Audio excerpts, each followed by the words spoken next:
Despite recent setbacks, the Indiana Fever are poised to make a run.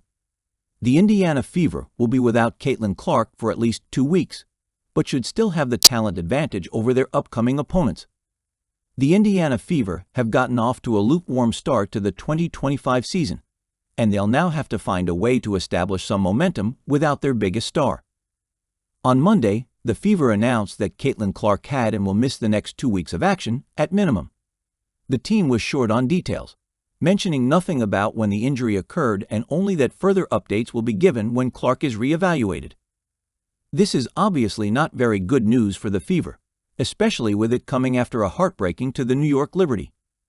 Indiana led by as many as 12 points in the fourth quarter but was unable to hang on against the defending champs, dropping the team's record to 2-2. Clark, in particular, did not look like herself, shooting 6 for 18 from the field, 33.3%, and committing 10 turnovers, while the Fever as a team were outscored 25-11 at the free throw line.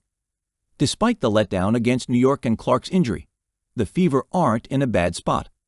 It could be argued that they should be 4-0 right now rather than 2-2, as their 2 losses came by a total of 3 points.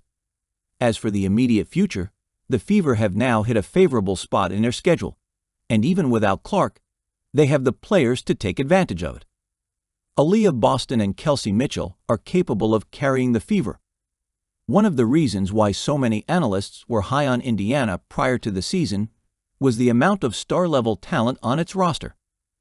Center Aaliyah Boston and guard Kelsey Mitchell were both named All-Stars in 2024, and both players are plenty capable of leading their team.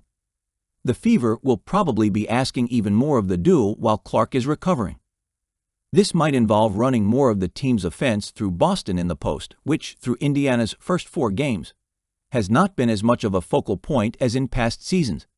In 2023, 39% of Boston's offensive possessions came via post-ups, according to Synergy Sports.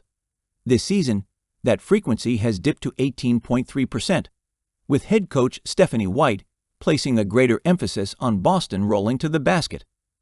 Without Clark to run the pick and roll, however, White may want Boston to return to her bread and butter, at least temporarily. Boston has been excellent for the Fever thus far in 2025, posting career highs across the board: 18.5 points, 10.8 rebounds, and 2 blocks per game, 60.8% shooting from the field. So she certainly seems ready to take on a heavier workload. The Fever will have to find a way to do this without sacrificing too much of their overall offensive identity. Indiana currently leads the WNBA in percentage of offensive possessions coming in transition, 21.9%, which is an advantage the Fever would surely love to keep.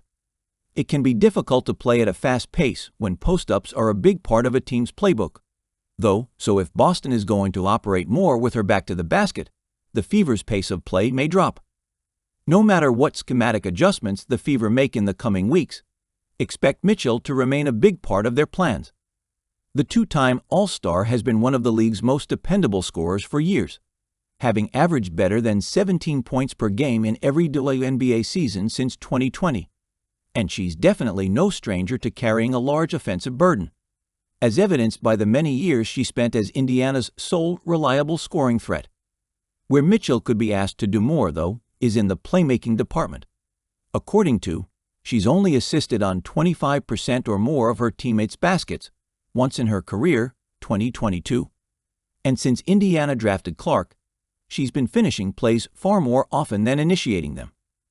Without a clear answer to start at point guard, veteran backup Sydney Coulson could start and play more minutes, but probably won't have a large role otherwise.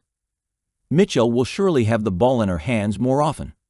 She's not a natural distributor, but it will have to do for the time being, because Indiana is already short on ball handlers. A by-committee offense that has Mitchell bringing the ball up and still getting her usual 14 to 15 shots per game may be in order.